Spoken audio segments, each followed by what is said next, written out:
Good afternoon. My name is Julie Pelletier, and as the Recreation Superintendent for the City of Temecula, along with Charles Walker, who will be up here in a moment, our Human Services Manager, we have been asked to provide a brief presentation which highlights the opportunities in that Community Services Department is currently providing for those with special needs.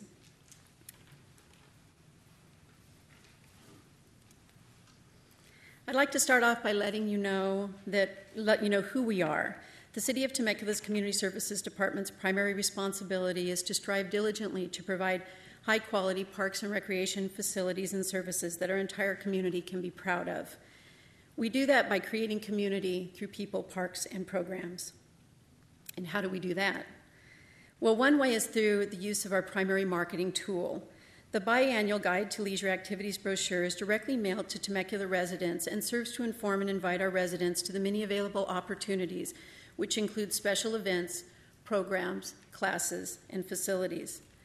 One of the priorities of our City Council, our Community Services Commission, and staff has been to always serve the needs of our ever-changing population of youth and teens. That's not always been easy or understood. Therefore, the City determined the need to develop a youth master plan. At this time, I will ask Charles Walker to come forward to tell you a little bit about the plan and where we are today.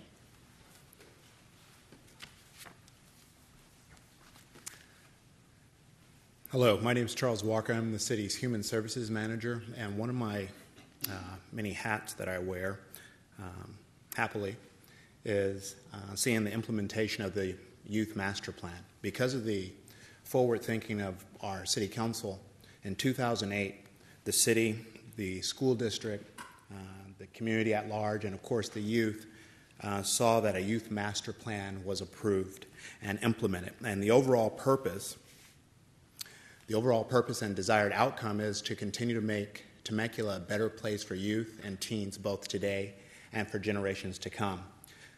Now, if you're able to read our Youth Master Plan cover to cover, you can see it broken down into enrichment opportunities, employment resources, educational avenues, and recreational opportunities for our youth.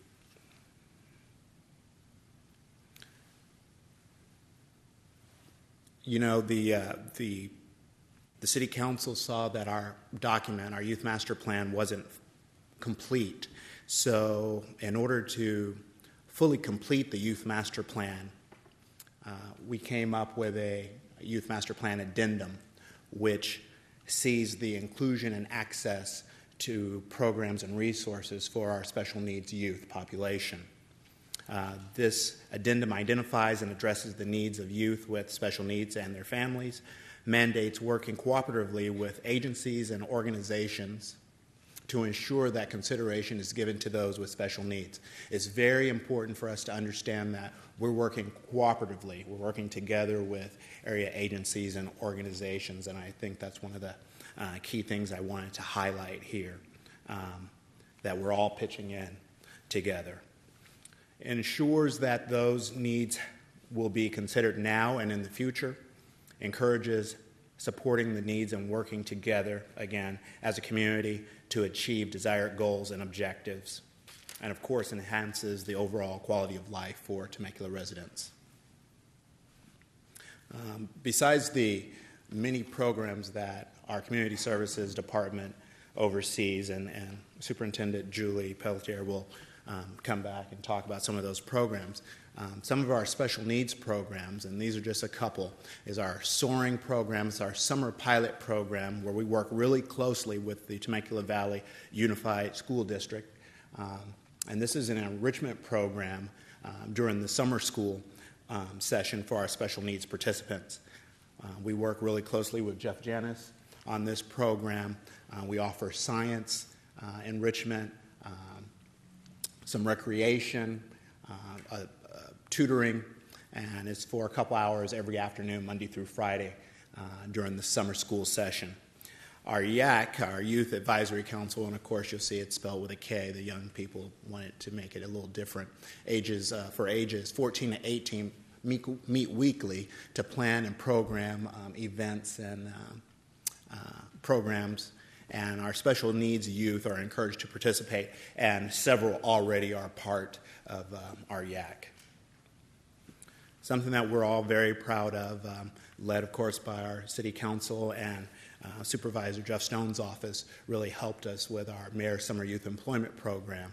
And 20% of the slots we have identified for special needs participants. And those are for ages 14 to 24.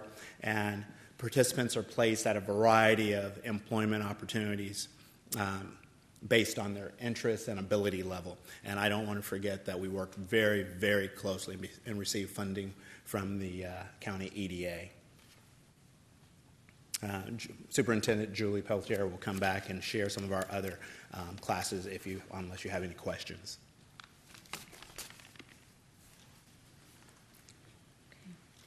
As a department, we currently provide hundreds of classes that are for those of all ages and abilities. Highlighted on the screen is our aquatics program, and we just wanted to bring to light that we do provide both private and group lessons, swim lessons.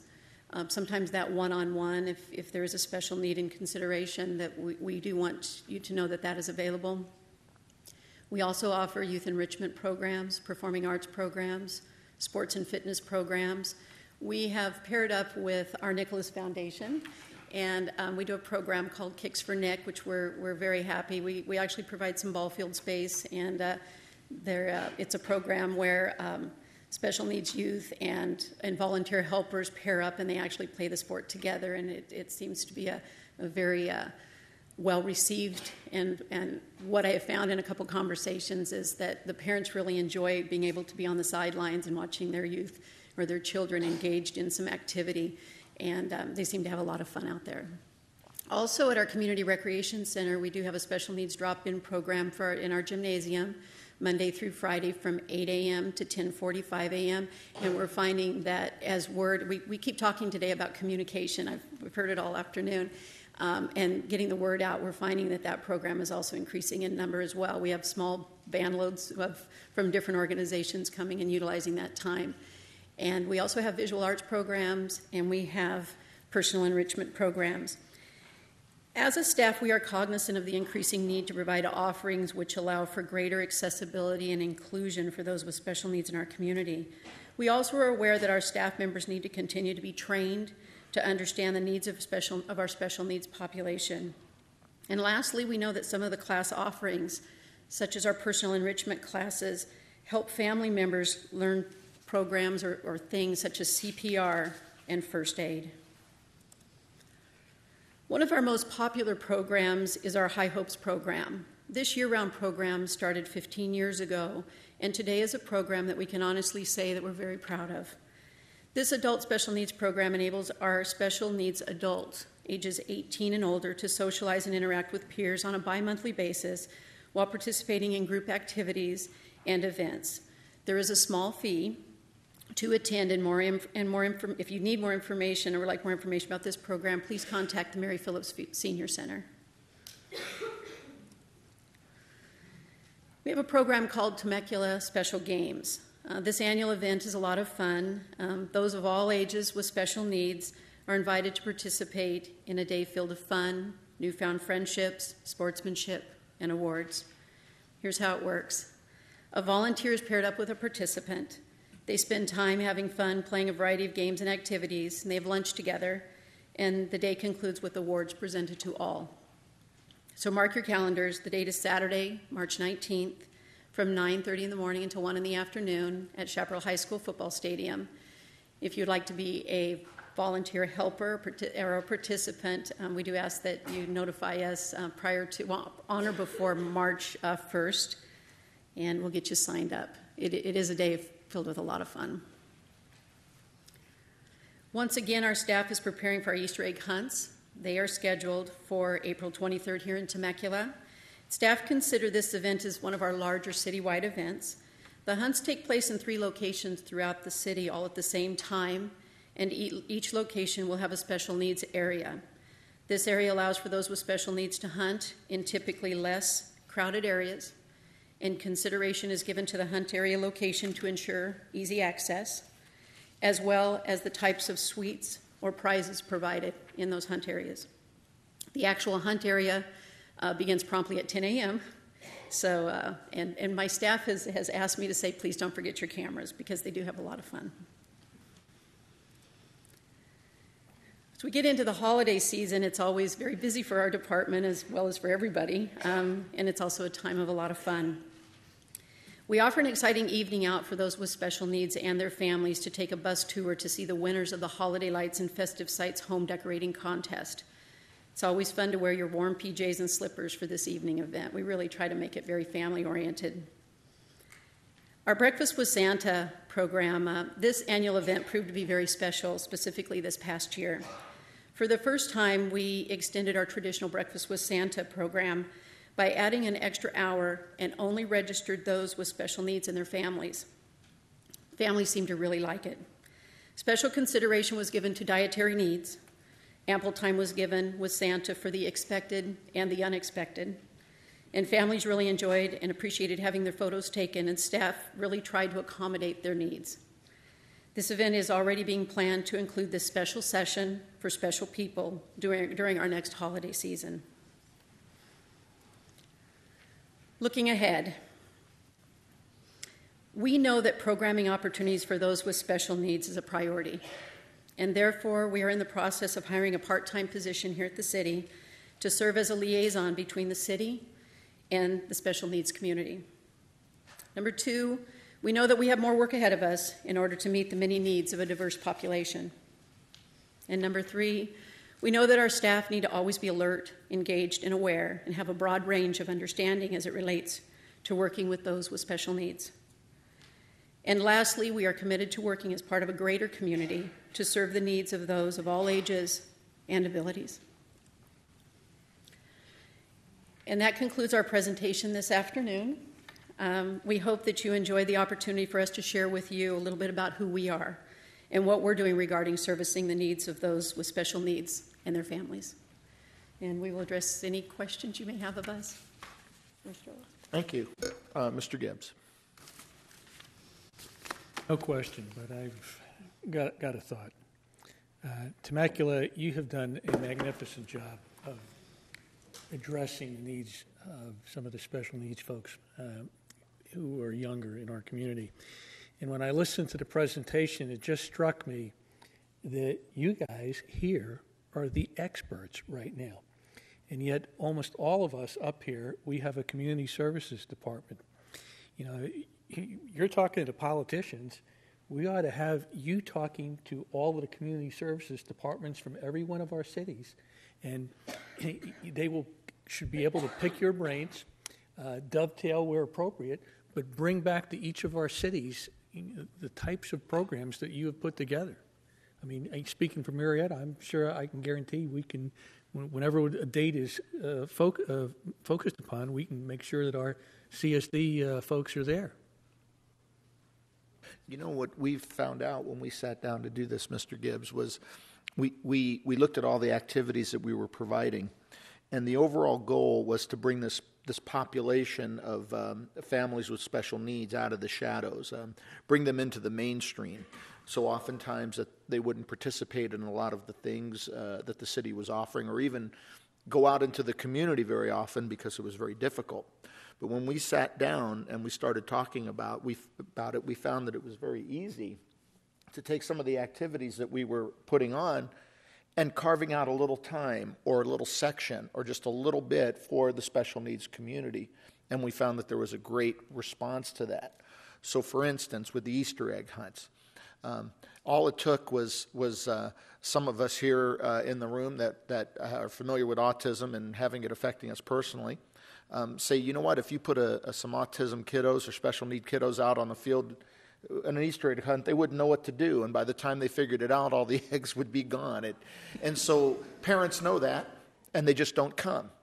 But you put a little section, and you make sure that maybe it's not too exciting or not too frantic, is another way to put it, and everybody who would come out would have a great time. We plan trips for our citizens to go on field trips in different areas. Supervisor Ashley was almost instrumental, but we're going to do it next year in making sure that when Thomas the Tank Engine is over at the Orange Empire Railway Museum, you know what, the kids can't wait in line for an hour to go see Thomas, but you know what, they'll carve a little time up to where we can bring special needs out. And they who probably perseverate and watch Thomas over and over and over and over and over and over and over again can go out and see it in person. Knowing a parent who is dealing with special needs, not just autism, but even if you had a special needs child who's in a wheelchair that took, a lot of effort to get that chair in the car, to get the child in the car, get down the freeway, get the chair out of the car, get the child to where he needs to go. After a while, it's very tiring. It's exhausting for the parent, and so the end result is they just don't go. But the idea, Mr. Gibbs, and something I think we need to talk about when we go ahead and set our next agenda when we leave here today, is how can just maybe our community services department interact with all of our community services department and just show how simple it is to start doing these things with just a little bit of effort. And I think there's more than enough volunteers in the community to do it. So I like that idea. Well, and I will also share, we're learning too. Mm-hmm. And we hear from the community on what their needs are.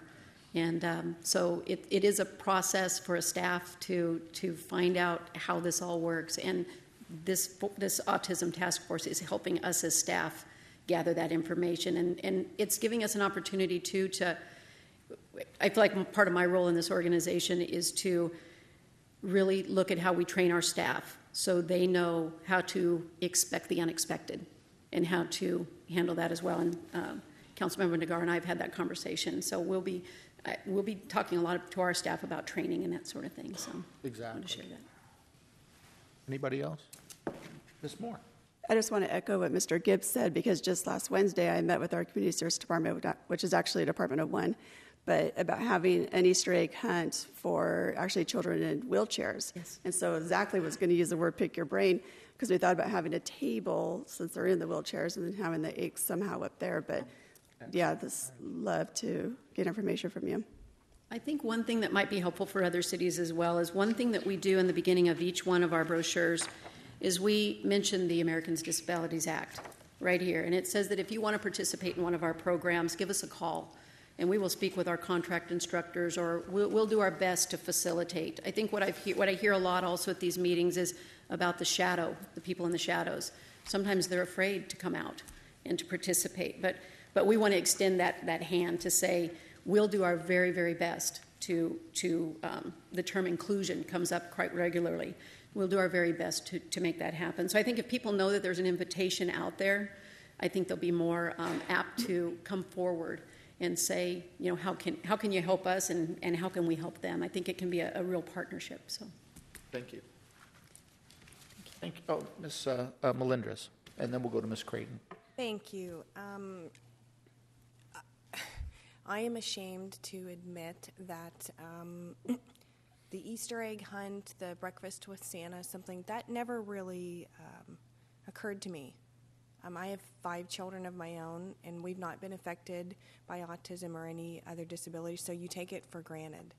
They're, don't get me wrong, they're not angels, but we all have our set of challenges, but, it's not the challenges that some of these families are facing, so you really piqued my interest when I see this about Breakfast with Santa. So I think what I'm going to do is ask our city staff to perhaps contact you to find out, because I think it does take some special training just to know what to expect, and you have to have someone who has experienced it. But maybe we could incorporate this in, because we have a huge Easter egg hunt too in our Breakfast with Santa, but I never really thought of it. So that's I have an amazing staff. I have a few of them here. I have Candace, who runs our High Hopes program. Mm-hmm. I have Dawn in the back, who runs our major citywide special events. And Tracy Masters is back here, who actually had that forethought in terms of the Breakfast with Santa, taking it to another level in conjunction with conversations we've had as a city as a whole. Right. So because of the staff we have, they're very caring, and I think we would share any information we have with any of the cities. And we as recreation professionals also feel like we're in this together. So we would love to, whatever information we have, we'll share with you. We'll let you know where things went well and where things didn't go so well. And we'll just continue to make our programs better, and we'll do our best at something was said a few minutes ago that there are no boundaries, city boundaries, when it comes to some of the disabilities and issues. And so we would be more than welcome to, I'll bring my team with us, and or you can come visit us here, and we'll do our very best to help out in any way, shape, or form. Well, that's what I was thinking, that we don't want, I think we want all of our cities to stand out as being cooperative and collaborative, and not just one, but all of Southwest Riverside County. Let's make it so that no one has this fear, oh gosh, I have to be in one particular area because my needs won't be met if I go somewhere else. Right. Well, and it would be great if we all did all of our Easter egg hunts all on the same day at the same time, all at 10 o'clock sharp. We'd be good to go. One big Easter egg. And all have special needs That would be sites. Now, something. that's good. Okay, thank you. You're welcome.